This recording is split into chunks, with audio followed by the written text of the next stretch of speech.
Hello! Nope, not by me. Hello! Oh, there's a Hello? zombie coming for me! Fuck me! Oh shit, there's one behind me! Fuck! I think I see you. I see zombies. Oh, Wait, was that Cheryl again? no! No! Dance! Anybody want to dance? Oh no, the womanly screaming was JD. Oh no, that was definitely me. Cheryl left. Oh, Jesus Christ. Oh god, zombies run. Oh, Jesus Christ! Oh, Jesus Christ! Thank God they're not filming. We're not filming my face right now. I am a little Jesus and 4 of them. Fuck me. Oh, God. I'm going to pass out. Where'd you go? Bob, where'd you go? Going up to the hills. Run to the hills. Run for your life. Where did you run? Oh, God. It's just never a good night until someone screams Iron Maiden in the highest pitched voice possible.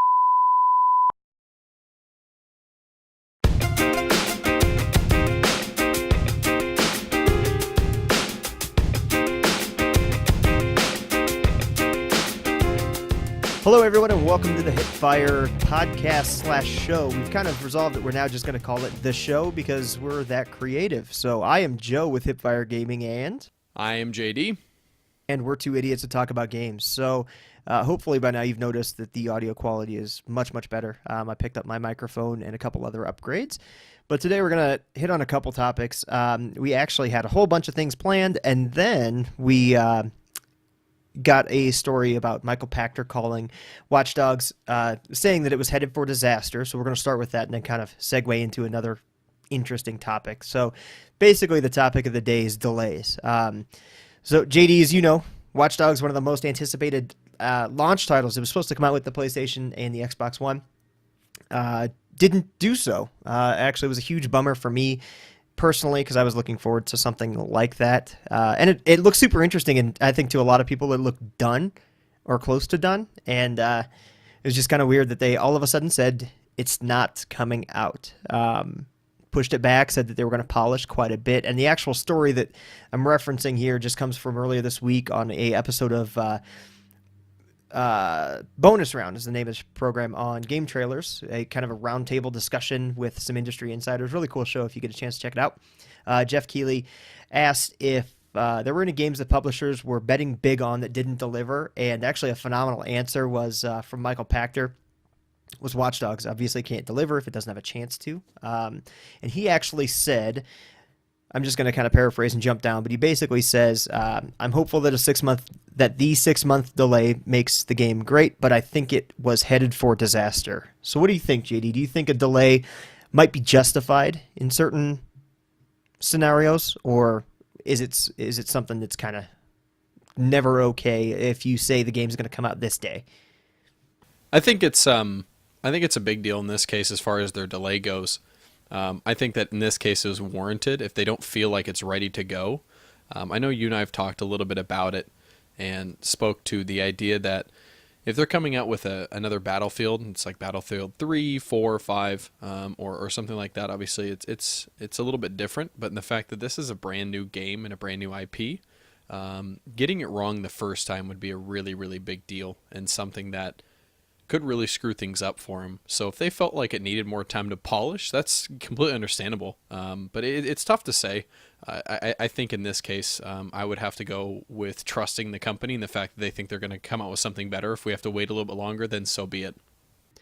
I 100% agree. This is one of those things that I kind of view as the game looked really, really cool, and when they said it wasn't coming out, I was bummed, of course, but if it means that the game's going to be that much better, more power to them. More developers actually should take that approach, and we'll get into that here in a minute. But I think it can definitely be warranted in certain circumstances, and this being one of them. And I think you made a great point.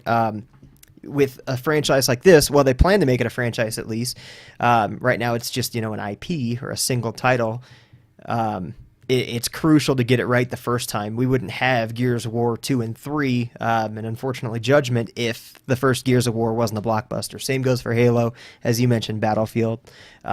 Those wouldn't be around if they didn't nail it the first time, or at least have some core concept that somebody could see was an awesome game in there, or had something to expand on. So I think it's not necessarily a bad move. I think it sucks, but it's not a bad move. I was excited.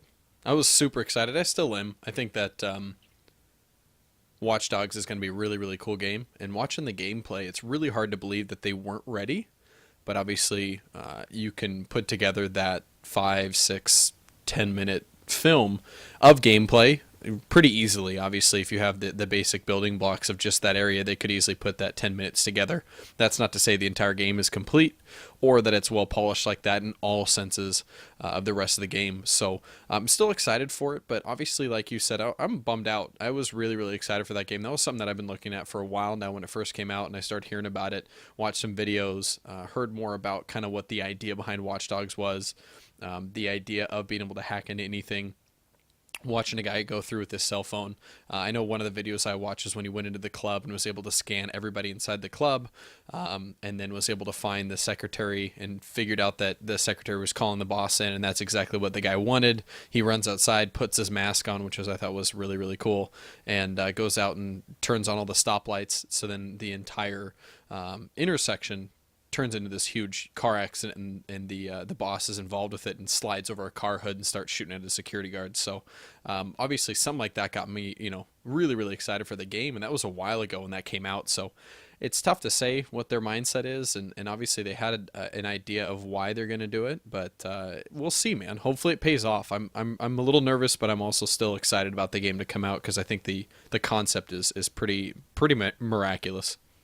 Yeah, I think it's, I think sometimes what people forget when they see like 10, 15-minute gameplay videos is they think that the game's done or very, very close to done, and then that's just somebody picking up a controller and playing. It's not. It's built for a very specific purpose, and it's marketing kind of at its best. You probably hear the term vertical slice quite a bit, and that's what a gameplay demo is. That's what we see at E3. That's what we see all the time. So it's not outside, possibility that the game wasn't ready, or there were certain mechanics that they just didn't have right, and I think something like Grand Theft Auto may have scared the shit out of them, in all honesty, because it performs so well so quickly. GTA was in September, I believe, and it was still performing well through the holidays, and they may not have wanted to go up against that, especially when they've got a less than let's say stellar install base. You're talking about sales so far being 4 million for PS2 and what was it, 3 million for Xbox One, 7 million total versus, hanging out until mid next year. You might be looking at twice that number. So probably not a bad business decision. I think Pachter also said something, the stock got hammered and the management team got kind of criticized for it. And the stock took a huge dip, but I think in the end, gamers will thank them for it. I think the stock's going to rally. I don't think Ubisoft's going anywhere. I don't think it's going to be anything critical. So it's interesting. It's kind of one of those things that everybody's going to bitch about, but when the game comes out, I think gamers are really going to thank them for it. So I think, too, looking at it being Ubisoft or a Rockstar or an EA, obviously that can help out a lot. Obviously their stock can take a hit. Nobody likes a stock hit, clearly, but the fact is they can take a little bit of a hit. They can delay. They can afford those kinds of things. If it was somebody like an indie game that was like, hey, we're going to come out with this game, they're showing video, people are getting super excited, and they're like, we're going to wait 8 months, company could go under easily. Yeah. Mm-hmm. Easily. So obviously with it being Ubisoft, you can look at it in twofold, in the idea that it's super helpful that they're a big enough company where they can afford to do that, but also they're big enough company, have done this before, to know that if they say, hey, it's going to take another 8 months, it's probably for the best, and that there's actually going to be some results because of that, and not just be somebody who's like, hey, we're not really sure what we're doing, we're a little panicked, we're not ready at all, and then everything just kind of folding. So it makes me feel a little bit better knowing that. Right, and another point just to tack onto that is they can afford a smaller hit now, and it's not a small hit by any means. I think the stock fell something like $4, which it went from like $11 to $7. So it's, or not dollars, whatever. I can't remember what's the market they're actually listed on, but it was substantial for that time. But would you rather take that hit now or release a title that's going to possibly suffer because the first adopters are going to say that the game's broken? There may be problems, or it's just not fleshed out. Or you see those review scores that are 5s and 6s instead of 8s and 9s. Yeah, no, absolutely, and obviously that's going to make a big difference for them. Like you said, going from those 5s and 6s to 8s and 9s, that's huge, and obviously that's going to help your numbers out a lot. You look at games like GTA that have these stellar numbers as far as sales. You look at their ratings are in those 9s and 10s. So they were obviously looking for that because they know the higher ratings they're going to get, the better the game's going to be, and the more money they're going to make in the end. Because obviously, although it's a video game, it's still a business in the end. Exactly. And unfortunately there's a direct correlation for the developers too. If they, have a title that's a 9, it's going to bode well for their paycheck much better than it is if it's a 5. And I think it's a plus and a minus. It's a real I'm always one that doesn't really like review scores, but I do understand the necessity. So that's a whole nother episode, I think. No, absolutely. I think it's interesting too to kind of look at maybe as a segue, kind of look at some other games that this might reflect on and could actually take heed to this advice as far as maybe working a little bit more on the game before releasing it. What are your thoughts on that? Well, I've got a feeling we might be thinking of the same title.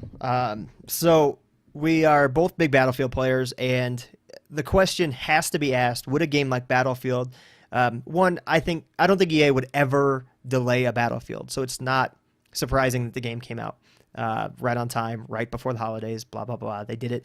I think that marketing and business kind of took over, and they rushed the title out. But could Battlefield have benefited from an extra 3 months or 6 months in the tank?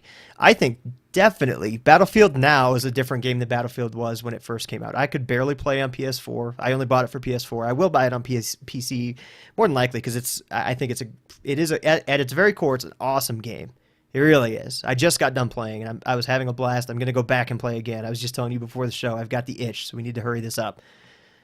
But it was one of the most frustrating experiences to play a match, not know if that match was going to count towards anything, not know if I was actually going to progress, because I'm not really one that brags about my level or anything, but I like to get better guns. I like to get better stuff, and it was really frustrating to get kicked right back out. So what do you think, JD? Do you think if Battlefield would have been kept at DICE with minimal oversight from EA perhaps, would it have resulted in not necessarily better sales, but just a better overall experience? I think to that, yeah. I think the biggest thing is obviously, like you said, though, it wouldn't be better sales. And it'd probably be not as good sales. Potentially, I could be wrong. If pushing it back meant a better game, it could be better sales. It's going to sell anyway, let's be honest. It's Battlefield. But I think what they were really aiming to do was go after Call of Duty, because Ghost wasn't necessarily the strongest title. People were making fun of the dog and the fish and whatever, and it didn't really strike a chord with a lot of people. And I didn't pick it up this year. It's the first Call of Duty that I have absolutely refrained from in a long time. But it just, yeah, I think sales still would have been there, but they wouldn't have been what they are. But now you've got all those millions of people that bought it pissed off because the game they bought, and more than likely, I think something like 40% of players end up purchasing Battlefield Premium as well, which is another $50. And that's an investment in the future of that title. Well, and I think, too, a big piece is, obviously, we're going to increase in quality of the game, which is going to be fantastic. And you have to remember that the gaming community is a very viral community. Obviously, we have people, you look at YouTube, at least what I use YouTube for most is watching people play video games, looking at trailers, new releases, whatever it might be. It's mostly game related, and that's really a huge piece of it. And the fact that they're so viral, you have a game that comes out that's not good, that's huge. Now all of a sudden you have all of these people out there that are saying, hey, this game's terrible, don't pick it up, don't pick it up, don't pick it up. Here's all the problems, here's all the things that are going on. Then you have EA and DICE pushing out information saying, hey, we noticed that there's all these problems, we're really sorry. Well, that's going to spread around the internet as well. You're going to see it on Reddit. You're going to say, hey, look, they're even noticing that there's all these problems. If I didn't have the game and I saw all that stuff, I'd be like, why would I pick that game up if they're not even done with it and they have all these problems? It just came out like a month ago. So you're going to hurt in sales because of stuff like that. So waiting a little bit may have actually helped in the end, because although, it's been months now, if they released it today, the game today would have been a lot better, probably gotten a lot better reviews, people would have picked it up even more so. Obviously, they wouldn't have been able to go directly head-to-head against Ghost, but realistically speaking, Ghost scores, it wouldn't have mattered based off of how well Battlefield did. Ghost just didn't do well. It wasn't an overall very, very good game. The storyline was weak. A lot of people liked the multiplayer, but not really, and it died down really, really quick. I don't really know many people right now that are still playing Ghosts. So although they wanted to attack that, they really shouldn't have worried about that and gone after just making a better game and not worried about the money piece of it, which is sad because, like I said, although it's a video game, it is a business. It's sad because anymore they're losing more side of the idea that it's a game and more on the idea that it's a business. And they're just trying to make money. That's why indie games that are coming out today are really, really well done, but they're also selling really, really well. They wait. People are patient. Once they play the game, they love the game the first time around. They don't have to worry about people getting all pissed off about bugs because they took the time to make a really solid game the first time around and really high quality. So unfortunately, these big companies, it's all about money for them. And yeah, they make a whole shit ton of it. But stuff like this happens if you just rush things out. Yeah, I think an interesting parallel would be something like GTA or honestly anything Rockstar does, because the way that studio works and publishes is completely different than what you see in EA's kind of sphere of operation.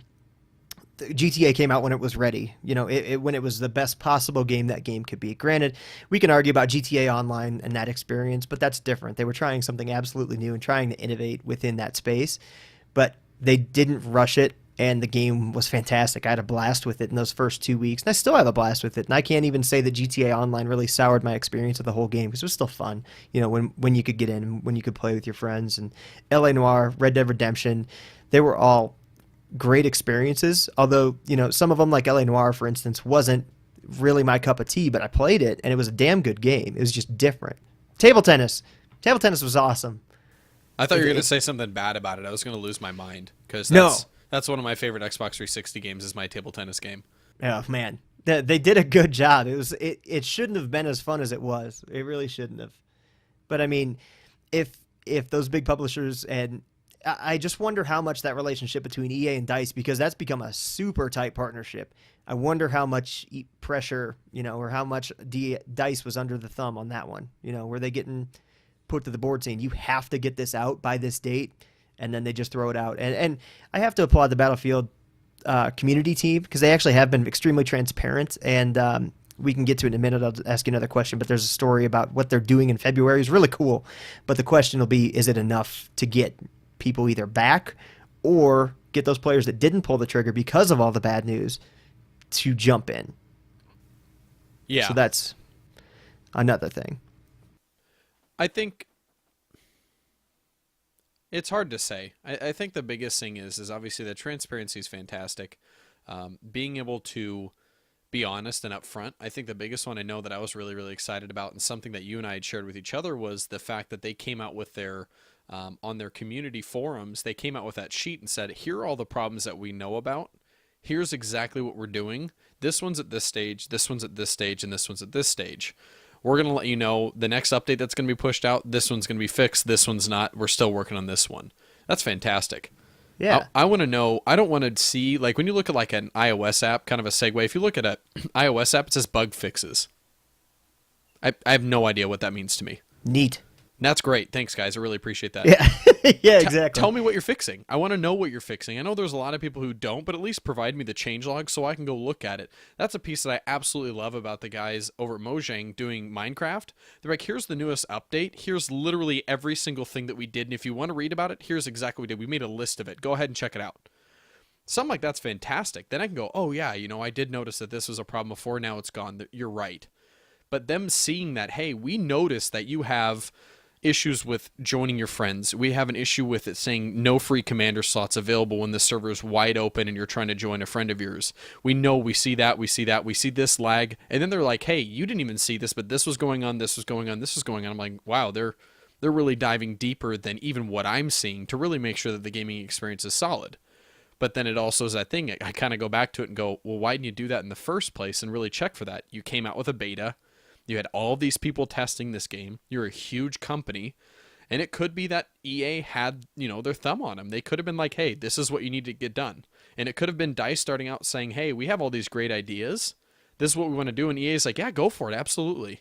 And they're like, cool, this is, it's a really in-depth, complex game. We're going to do this. And then EA goes, oh, by the way, here's your time frame. And they're like, well, crap, with all this stuff, there's no way we're going to be able to do that. EA goes, oh, no, that's, you said to do this. Do it. So it's hard to say, man. It's one of those things that hindsight's always 20/20. So obviously we can look back now and go, yeah, they should have done a better job. But who knows if Battlefield 4 came out today, what it even look like with Xbox One being out, PS4 being out. Who knows what it would have been like in the end. Definitely, man. I mean, here's my point is, as most of you hopefully do know, or if you don't know, we try and stay extremely positive. So this story in particular is tough, and delays in general is tough to stay positive about because it sucks. It's never fun for anybody. The developer doesn't want to tell you, oh shit, sorry, this isn't coming out for another 6 months. And as a gamer, you obviously get excited about certain things. I can tell you I'll buy Battlefield 5. I'm having a blast with 4. Like I said, it's an awesome game.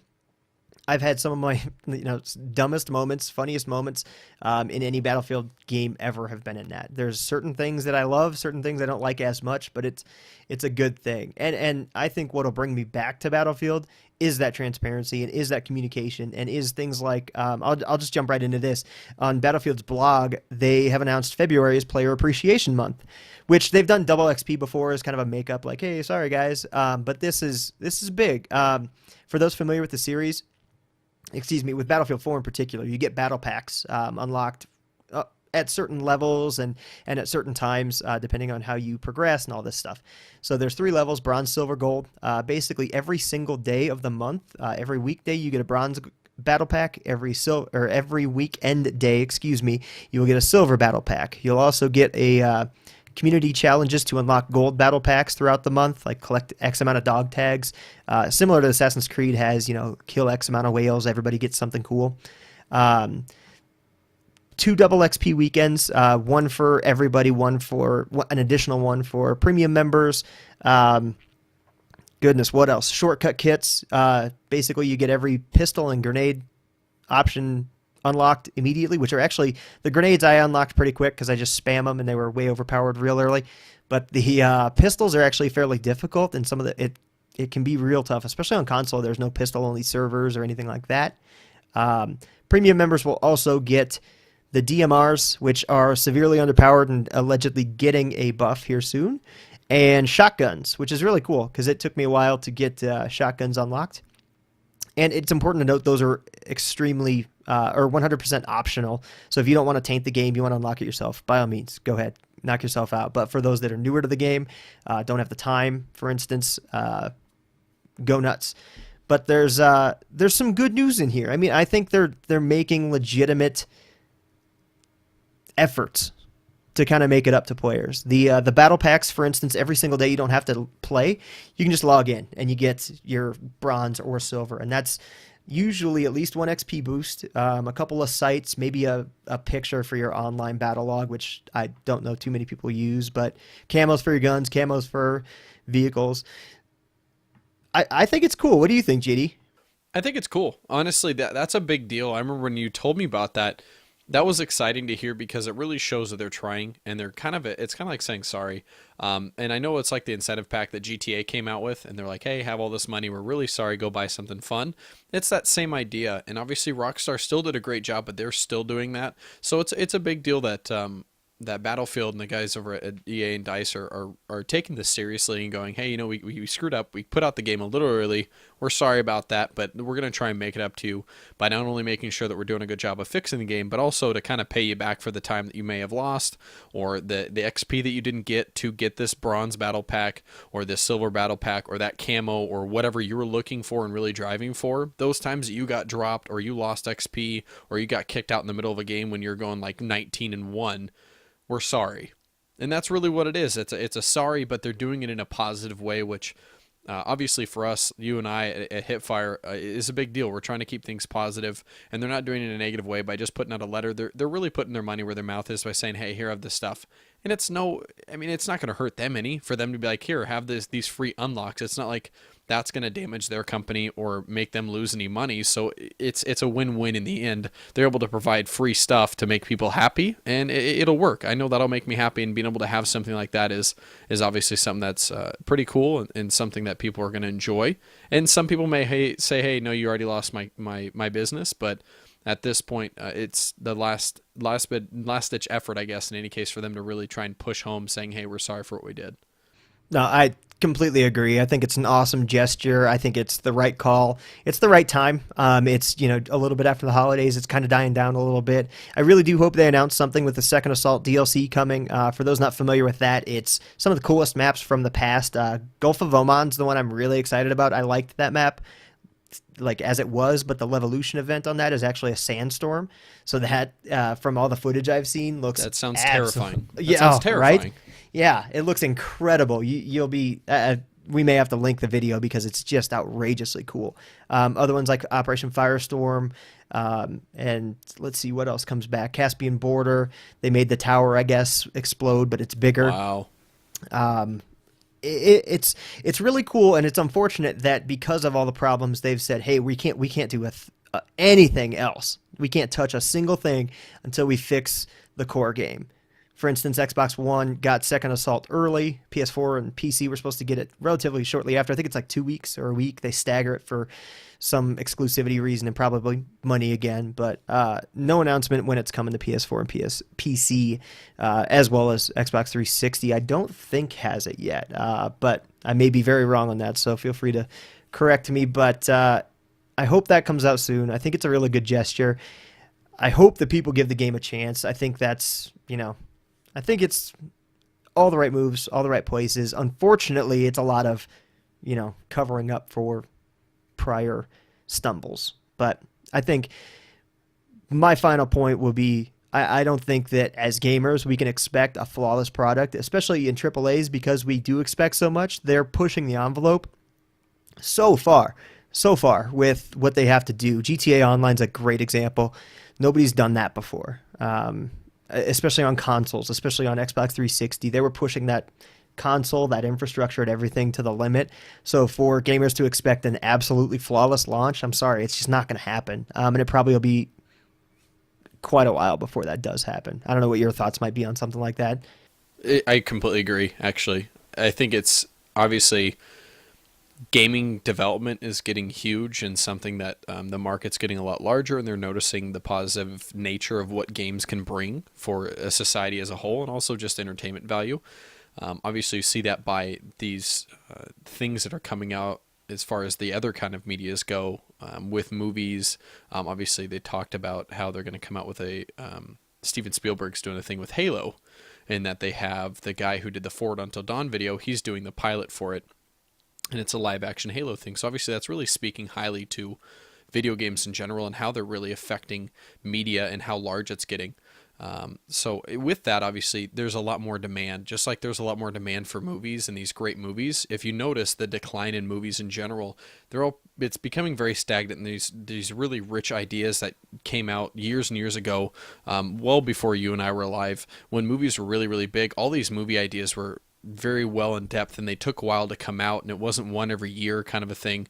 And I think you're going to see the same kind of idea with video games in general, is the fact that we want more, we want them faster, and it's kind of that American mentality of bigger, faster, stronger with video games. And unfortunately, with the development and the staffing overall, I just don't think they have enough people out there to do something like that within reason of a sensible budget in general, to make sure that they can afford something like that. And so unfortunately, we kind of push it on ourselves by saying, hey, here's all the stuff that we demand, and if you don't get it perfectly, we hate you for it. So I do agree with you 100%. I don't think it's realistic for people to demand so highly. I think that I would be more patient though. But then again, that could just be me. Obviously, they have to think about the larger general public, and if the general public's like, we want the game now, we don't want to wait, stuff like this is going to happen. Completely agree. And it's something that I don't think a lot of people think about often, but games are, taking into account inflation, games are the cheapest they've ever been. So that's an interesting kind of nugget to think about. When you expect more out of a game but want to pay less, I don't know if it always pans out. Yeah, this week, hopefully we'll be getting some more quick hits up. We have it down to a sweet science, so it's very nice and easy for us to get those up. Recording quality, as you can probably see, is going to get a bit better. We should be hopefully trying to do another Why Not before too long as well. Taking suggestions for those. The site's coming along. The videos are coming along. Please do subscribe, comment, let us know what you think, what you'd like to see us cover. Any topics for this show are obviously very open for debate. Debate. Topics for this show are very clearly open for debate, as well as any games we might play on Why Not. We're going to try and do a couple more streams, I think. Very tough again with us both having full-time jobs. We are bringing another team member on board shortly, more than likely. We will probably fire him every episode we do of anything, so it's going to be good stress relief. But yeah, I've got a couple articles over on Examiner as well as on hipfiregaming.com. You got anything else for him, JD? I'm going to be doing a Why Not on the game Loadout. It's a phenomenal game. My buddy and I played it for about 3 hours last night after I got off work at 11, so you can imagine how late I was staying up playing that game. Completely addicted, and I'll probably be playing that right after I get done with this. So I'll be doing a Why Not on that and kind of showing you guys the beauty of Loadout and the absolute addicting nature and simplicity of that game. So be looking out for that. Otherwise, that's it. Cool. Well, this has been another episode of what we're now calling The Show. From now on, it's going to be awesome. I like it. For Hipfire Gaming, I'm Joe. And I'm JD. And we'll see you next time. Have a good one.